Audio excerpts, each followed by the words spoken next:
friends, welcome to my kiln opening. My name is Janet Bice and I live in Colehurst, Alberta. I have a Scott 1018 kiln which I bought in July and I just love it. That's right here. And I've had a little peek at what's on the first layer and that's it because it was too warm, so I had a little peek. And I propped the lid a little bit to help it cool down, which probably I shouldn't do. But right now it's reading at, let's see here, 108 degrees Fahrenheit. So we should be good to go.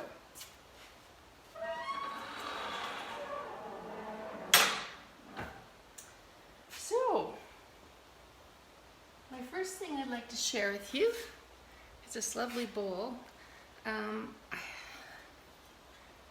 It's a glaze combination I've tried before,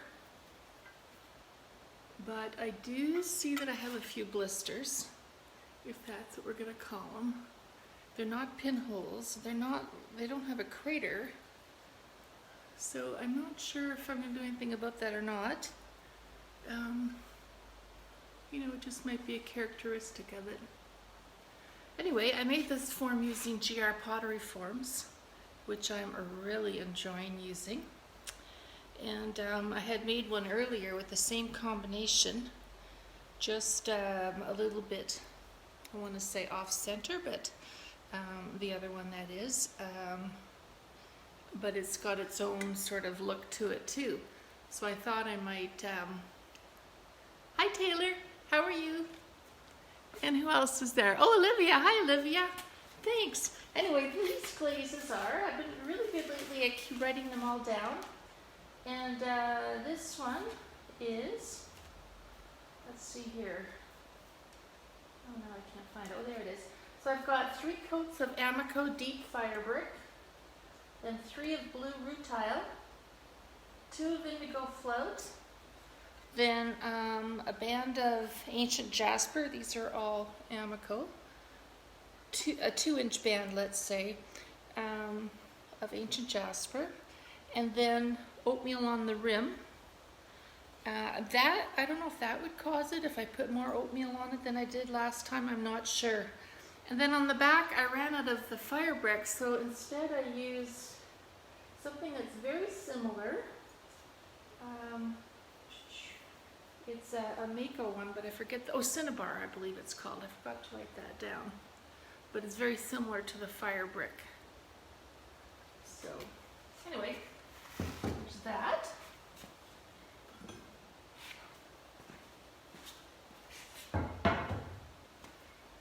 And this mug is not what I expected, so something I need to work on. This is, I like the Albany slip brown on the inside. Again, a Amico glaze. And on the handle, and then on top of that I put iron luster, but why it's like this I'm not sure, if it needs less or more. I need to do some test tiles and try and work with that.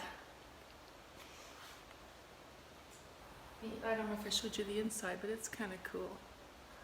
So I was trying some combinations out that I'd seen online on the Amico Facebook site, but that combination didn't work for me. Now this combination is one I've done before. Isn't that pretty? I love that.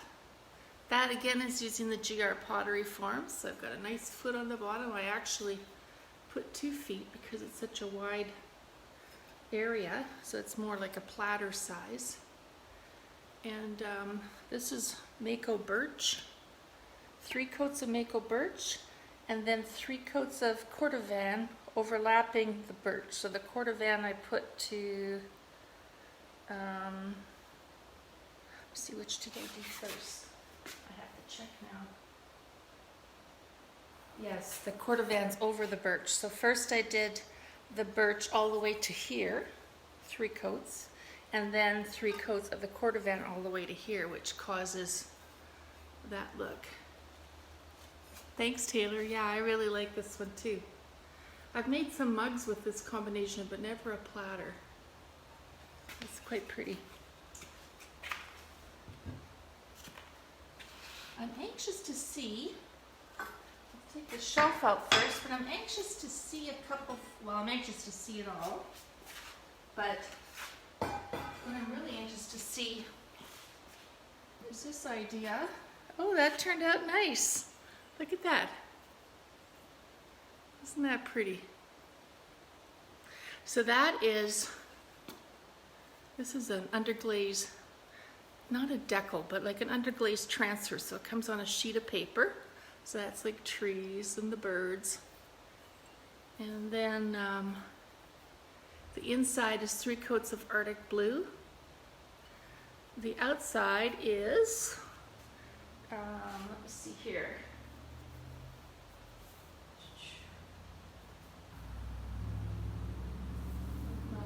The outside is 3 coats of obsidian, and then 3 of blue rutile, and then 2 of the Arctic blue.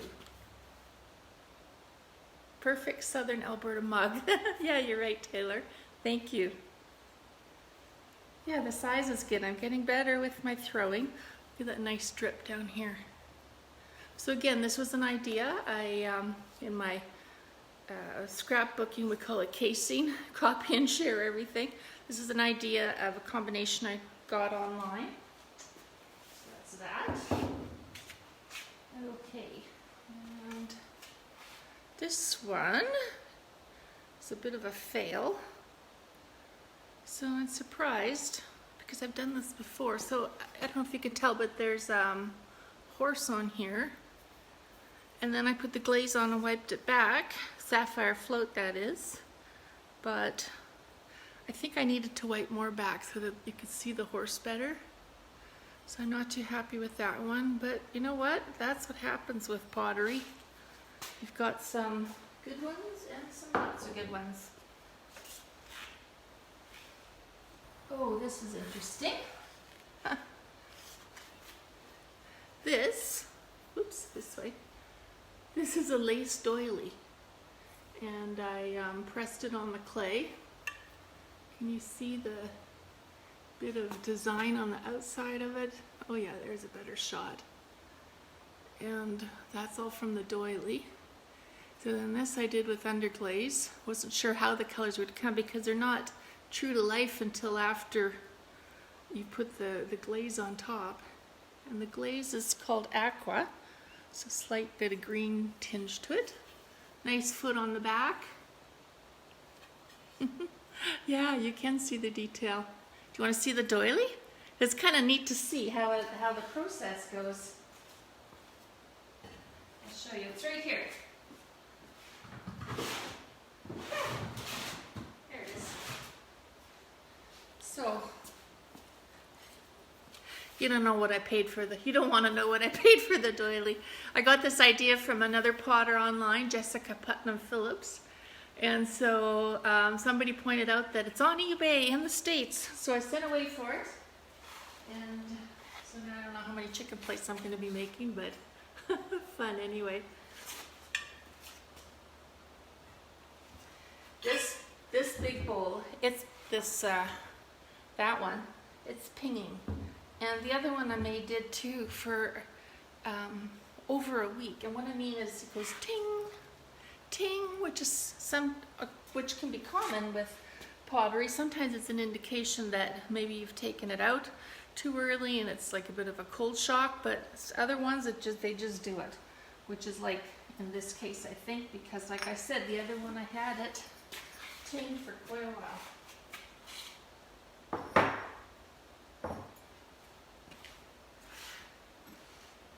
Okay, trying another combo. Kind of a fail, I want to say. I might try to refire this. So the cherry blossom on the bottom, it's looking like it should. I had 3 coats of that there. And on the inside I put Snow White. Then I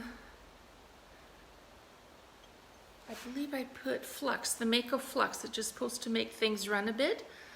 Let me just double check here.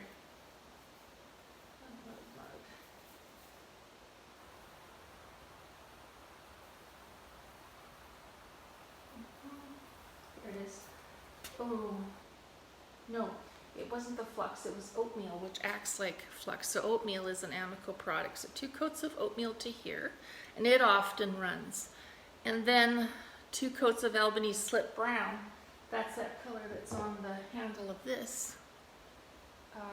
On top of that, but I think I need to try another coat or 2 of the oatmeal and then the brown and see if we can get a better look with that. So you can try to refire some things. Okay, one more shelf.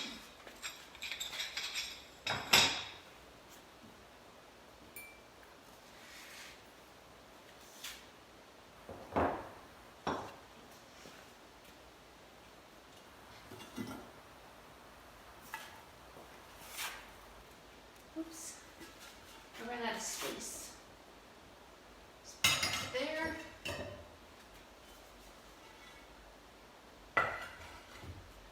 And another half shelf and ready. Interesting. Ha! It's like Christmas morning. Hi Denise, how are you? Christmas morning when you open up a kiln. Something's good, something's not so good. I'm not surprised with this glaze. I had heard it does this, so I just had this bowl. It's almost like a little test bowl. And from what I'm read, apparently the titanium in the clay causes this glaze, which is supposed to be this color throughout, to do this. So, yeah. Oh well.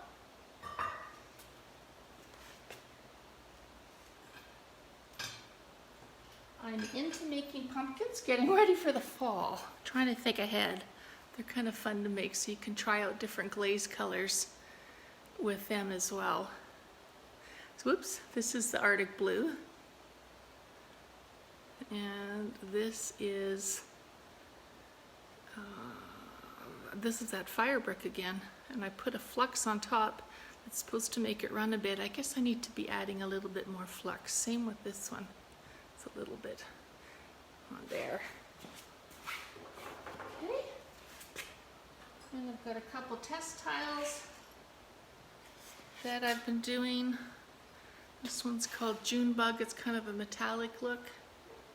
So now I know what to expect when I fire it to the same temperature, which for those of you that are interested in pottery and want to know what firing schedule, I did a cone 6 and with a 5-minute hold, and then I did a slow cool of 125 degrees an hour till it reached 1900, and then it just shut off. And this one is flambe, which kind of does the same thing as that other glaze. Oh, looking back to Taylor, I like the mug. It looks like layers of sand on a beach. Are you talking about this one, Taylor? That's what it was supposed to look like. But I need just a little bit more of a drip, I think, especially in here.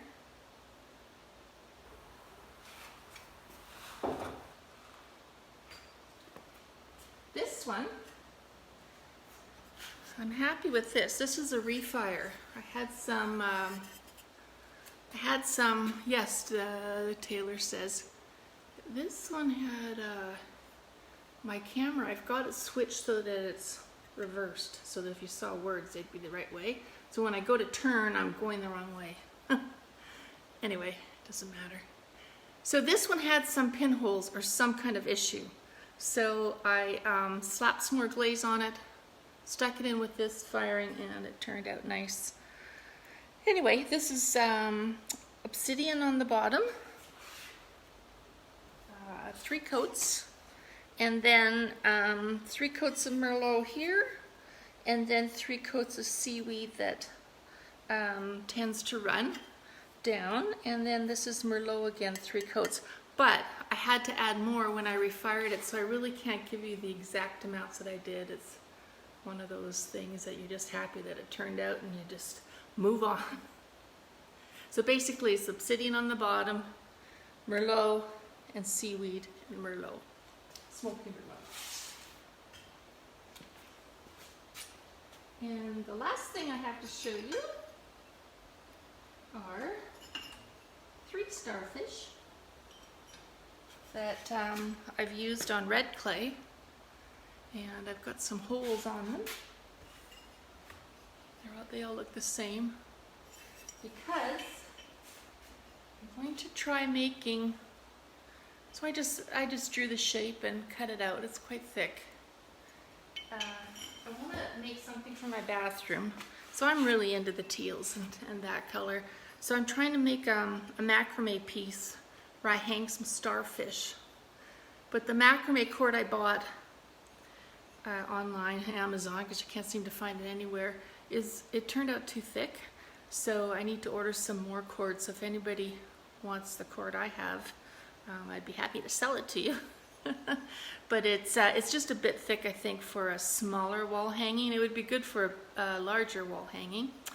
So I should put that on the buy and sell. But anyway, I'm happy with the starfish, and this is called textured turquoise, which if you look at my other video that I did of my kiln opening, I did a bowl in this. And it's funny, it's a different color. And I don't know if it's because it's a flat surface firing versus the bowl had a vertical surface, or if it's because it was on the bottom of the kiln. I don't know.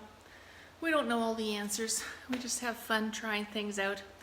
Anyway, thank you all for watching, and take care. Bye-bye.